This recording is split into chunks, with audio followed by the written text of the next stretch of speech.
Welcome to my study room. This is Charity Nganga. Charity's Bubble USA, your #1 channel, guys. I'm here with a new video, and I've seen questions, guys. So I think I should do like a separate video on those questions. But I want to talk about one question that has come to my DM. I will saw it on the comments, so that this person does not see like I am ignoring them. But this Saturday, I'm gonna do a live show. I'm gonna do a live show, and tune in into the live show. I'm gonna do the day, the exact time that I'm gonna do it, so that if you're live, we can talk about your question, and the ones that have been asked before, I am going to talk about those ones on my live show. Like that's what I have like kind of decided. So if you haven't subscribed to my YouTube channel, kindly consider subscribing, guys. We are growing, and I really do appreciate you watching my videos, guys. You guys are awesome, awesome, awesome. Now, the DV lottery is gonna start on the 5th of next month, and it takes like a month and some few days, so it's gonna end in November. And remember, you do not need a passport to do the application. So what I'm gonna do in this video, I am gonna just show you an example or an overview, a sample of the paper that you are going to fill out when you are doing the DV lottery, so that we can fill out. And that's one of the questions that came in on the questionnaires about filling out the DV. It's very easy, guys, and that's why I'm telling you, you can do it by yourself. So do not be tricked out there that someone is going to apply for you. This is something that's very easy that you can do by yourself. And when it starts, we'll still do other several ones, so that you guys know how to do the application. So without further ado, I'm gonna go there and go to the sample, and then we're gonna fill it together so that you can understand. I also want to talk about one thing, just one more question about this person. She was saying that she's married, she doesn't have a marriage certificate and all that. You find that in the African setting, people don't do the white wedding, like not like the highest percentage. People live together and maybe they'll do the white wedding later. So there is no way that you can write that you are single, because if you're married, you're married. So if you are married, you have your spouse, please indicate that you are married after you win the DV lottery, then go and get the marriage certificate. That is what we did. And you know, if they ask for proof, you have kids.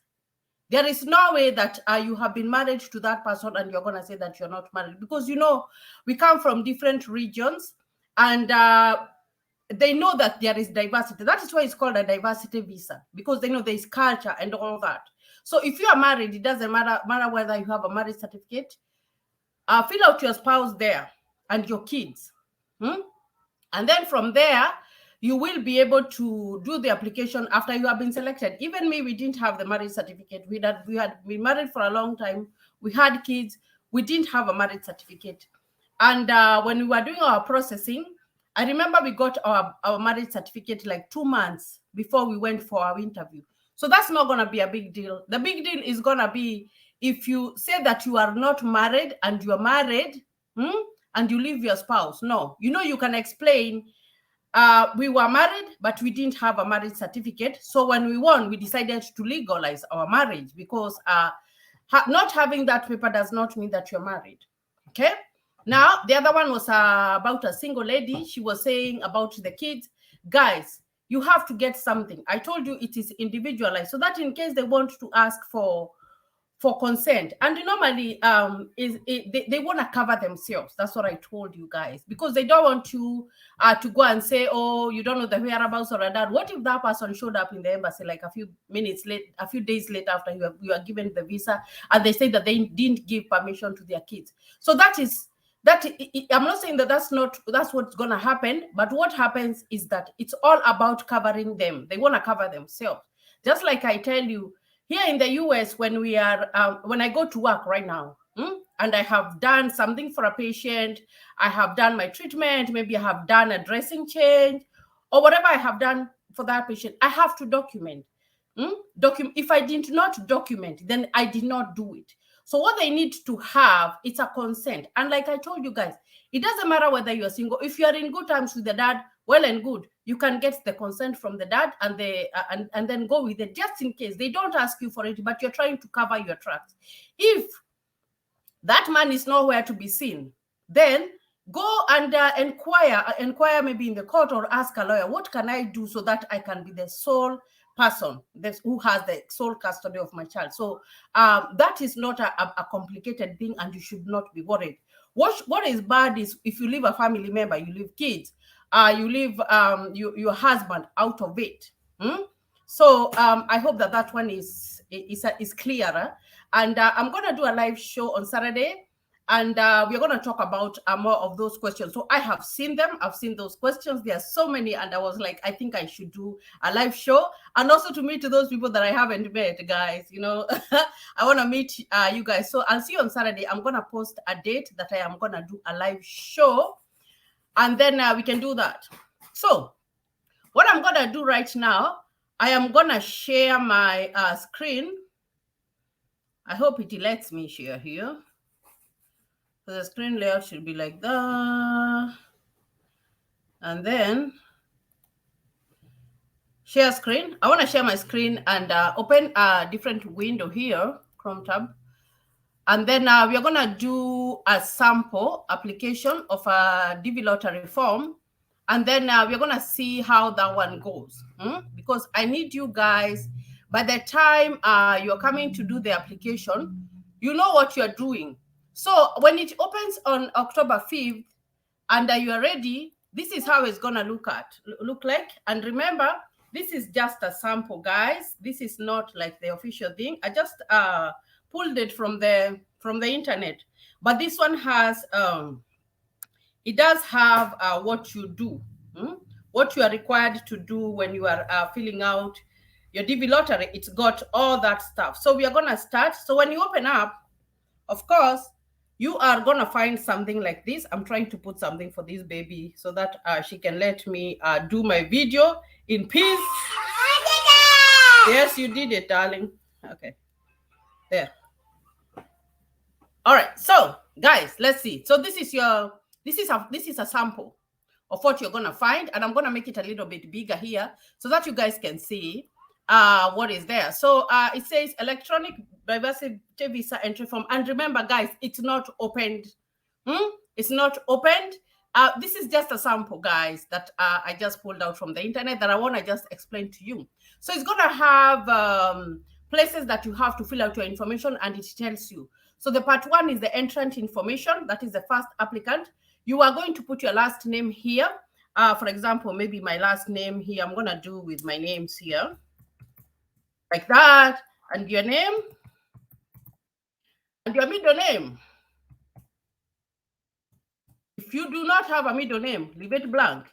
If you do not have a first name, leave it blank. And then here you're going to come, they say your gender is going to be here. You click on female. If you're a male, you click on female.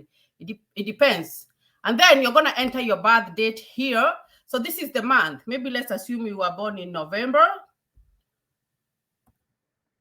And then maybe you were born 11.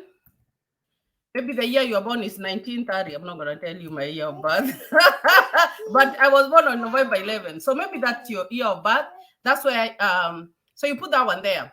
Then enter the birth city only. Do not enter the district, county, province, or state. So let's assume you were born in Nairobi. You're going to enter Nairobi there. Let's assume that you were born in Kisumu. You're going to enter there. Let's assume you were born in Mombasa.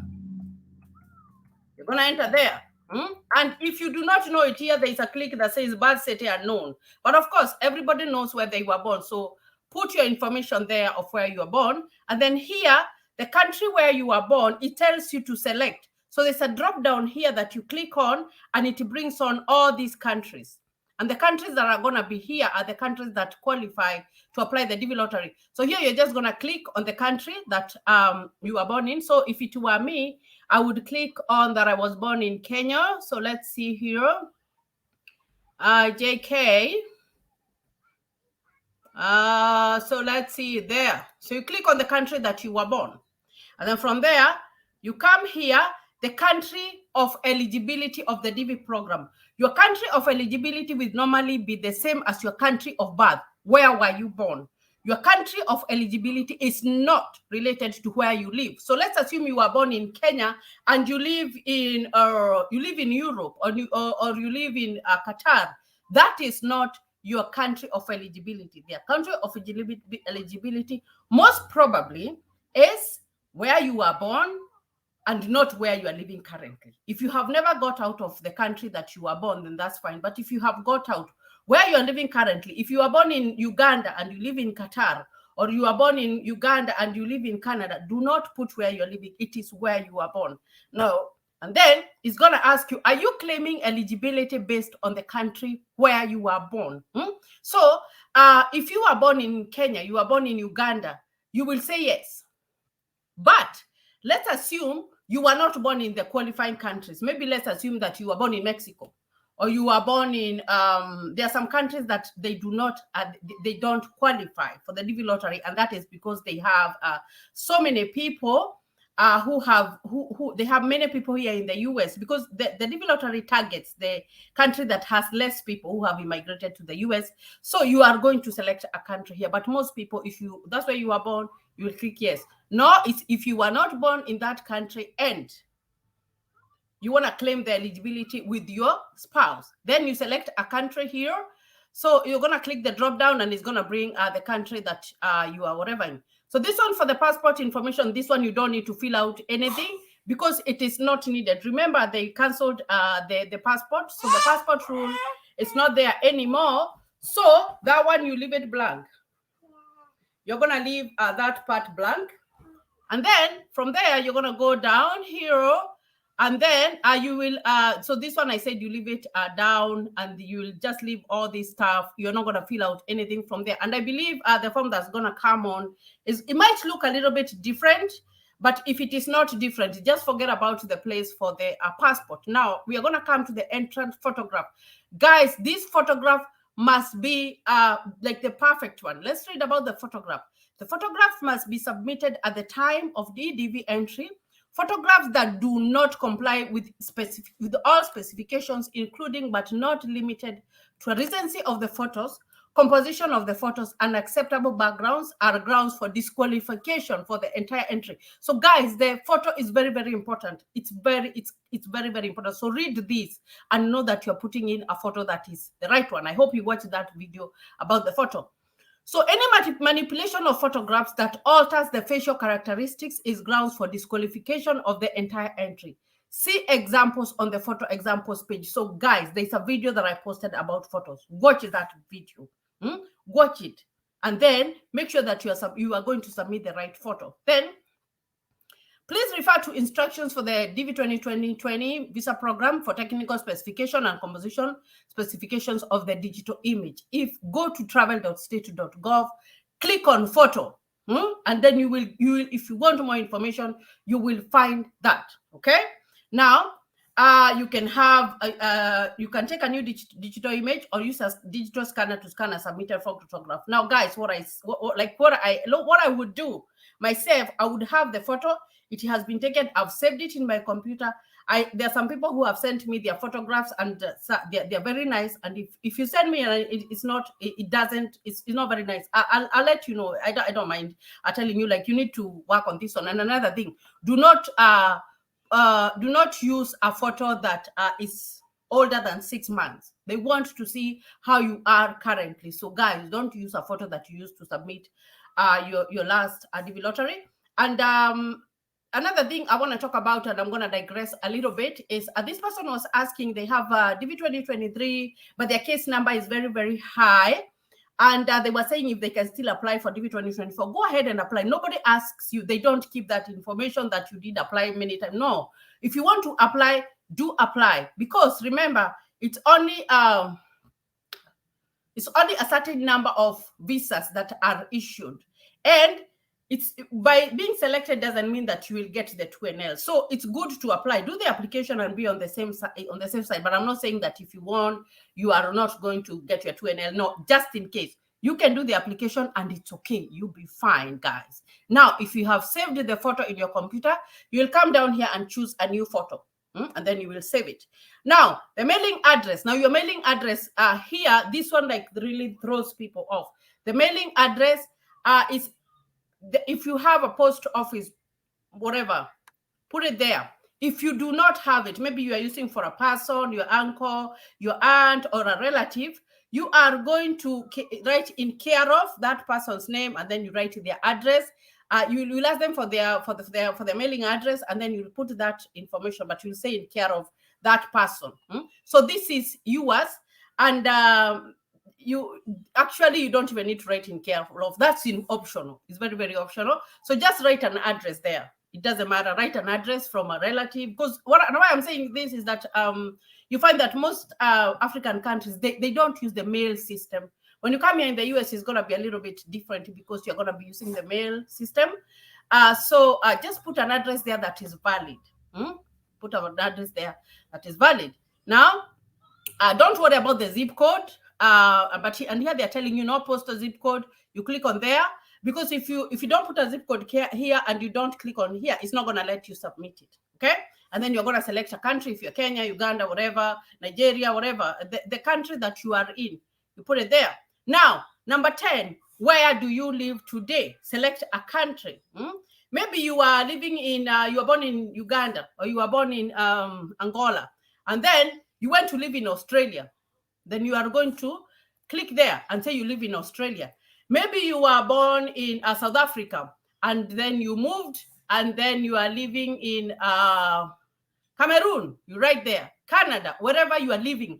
If you live in Qatar, you are going to enter there. All those, they have a drop down of list of all the countries in the world, and then you are going to select where you are living today. Okay. Now the next option, you are going to fill out your phone number. It's optional. You can either decide to put it there or not. So that's upon you. Now, when it comes to the email address, guys, now this one is big, guys. The email address, I need you to enter an email address that you have access to. That is what they require you to do. And make sure that you know the password. This is important.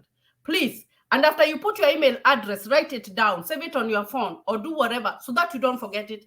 You don't know how many people told me, oh, I forgot my email address and I don't know what to do. Please, the email address that you use, that one is important. After you have been selected, they are going to send your 2NL through your email address. And that is why the email address is very important, because they're telling you, you enter the email address and you confirm it. So this email address will be used to provide you with additional information if you are selected. So very, very important, guys, about the email address. So please, guys, and you have to write it down. You have to know the password. If you have, most people have smartphones, and if you don't have a smartphone, it's okay. Write it down and write the password, and do not share your email address with anybody. Please do not. Don't. That's your thing. All right. Now, let's go to the other one. We are going to talk about, hold on, darling. There. We're going to talk about the level of education. Now, the level of education here, as you have achieved today. So let's assume you went to primary school only. You're going to click there because that's where you read. If you went to high school and you didn't finish, you didn't get a degree, you're going to click on there. If you have a degree or that, that certificate, you're going to click on there. Vocational school is if you went for tailoring or you went for hairdressing or the technical courses, you're going to click there. If you are in the university and you're doing some university courses and you have not completed, you are going to click there. So they have everything there that where you are at what level. So you can be in the university, but you are not done. Say some university courses, that is what you have done. If you have a degree already, you're going to put that there. Okay. Now let's read here because I like reading, guys. You must have a minimum of a high school diploma reflecting the completion of the full course of study. So vocational schools or equivalency degrees are not acceptable. So they will require that high school diploma. You always have to have that one in mind, guys, because that's the main qualification. Then, or be a skilled worker in an occupation that requires at least 2 years of training or experience. Now, they want you to visit this website. Visit www.onetonline.org to see if your occupation qualifies. So if you do not have the high school diploma, guys, that website, It will tell you the ones that qualify for the diversity visa. Now here comes the marital status. Now this is big. If you have not been married by anybody, you are going to enter that you are married. If you're married and your spouse is not a U.S. citizen or a U.S. lawful permanent resident, this is easy. If your husband or your wife has never traveled to the U.S. and they are not telling you whether they are a U.S. citizen or a U.S. permanent, you live with them. In other words, right, you are married. But let's assume that you are married and your husband or your wife lives in the U.S. You have to contact them and ask them their status. So that they can tell you, are they a U.S. citizen or a U.S. lawful permanent resident? They have to tell you that, because you don't want to write there that simply because someone went to the U.S. that they are U.S. citizen or U.S. lawful permanent resident. No, it doesn't work like that. You have to know that. So married and my spouse is a U.S. citizen or U.S. lawful permanent resident. That is if they live here and they have told you about their status, because people have different statuses here in the U.S. Now, if you're divorced, you are going to enter divorce. And remember, when you go to the embassy, they will ask you for a divorce letter. If you are widowed and your spouse passed away, you have to have something, a death certificate, because they might ask for it. What they are looking for is proof. Now, legally separated. Legally separated means that you have information showing that you are legally separated. You are going to enter your spouse information. Now, let me read what it says. Legal separation is an arrangement when a couple remain married but live apart following a court order. If you and your spouse are legally separated, your spouse will not be able to immigrate with you through the diversity visa program. You will not be penalized if you choose to enter the name of a spouse from whom you are legally separated. Okay. Now, if you are not legally separated by a court order, maybe you ran away. You ran away or you abandoned your wife and your kids. You must include your spouse even if you plan to be divorced before you apply the diversity visa. Failure to list your eligible spouse is grounds for disqualification. Guys, you have to read this one. And I want you to watch my videos, because if I put something out like this and you come and ask me a question and I've talked about it in my video, then I will not be able to answer it because it's there. Watch these videos, guys, because and go to travel.state.gov. Get the right information, guys. It's important. Okay. If your spouse is a U.S. citizen or a lawful permanent resident, do not list them. Okay. Now, number 15 is going to be the number of your children. Even if you have 10 children, enter them there. Even if you have one child, enter that child there. Now, when you enter the number of kids there, it gives you the drop down. So the number of children, maybe if you have one, it's going to give you just one place to enter your child. If you have two, it's going to give you 2 places. If you have 10, it's going to give you 10 places to enter your child. And then you are going to submit. You are going to submit your entry. So after you have submitted your entry, what happens? What happens after you have submitted your entry? After you have submitted your entry, it's going to tell you success. Success. You have filled out, and then it's going to give you a confirmation number. It's going to give you your year of birth. It's going to give you the date. Now, that confirmation number, guys, keep it and guard it, because that's the only link that you will have to check for your DV lottery. We have to wait. After October, we're going to wait until next year in May to check. And then that is the only way that you will be able to check. But if you lose your confirmation number, there are ways to retrieve it. But if you don't want to go through all that headache, then you are able to, you won't have a problem. So guys, I hope this is clear that you, and if you have any questions, guys, please ask. But you ask a question after you have watched the video. It's very, very important. I hope that this video is going to help, because we have to do preparation, because we want to do the DV lottery. And so guys, I hope you watch this video, and if you have any questions, put it down there, and then we're going to talk about them as we go. So guys, I'm going to leave it there. It was a short break, and I am going to go back to my studying, guys. So God bless you, and have a good time, and continue subscribing to my YouTube channel, and continue sharing my videos, guys. I've seen overwhelming support, and I just wish you all the best.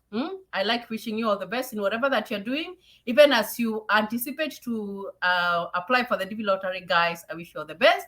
So thank you, and God bless you.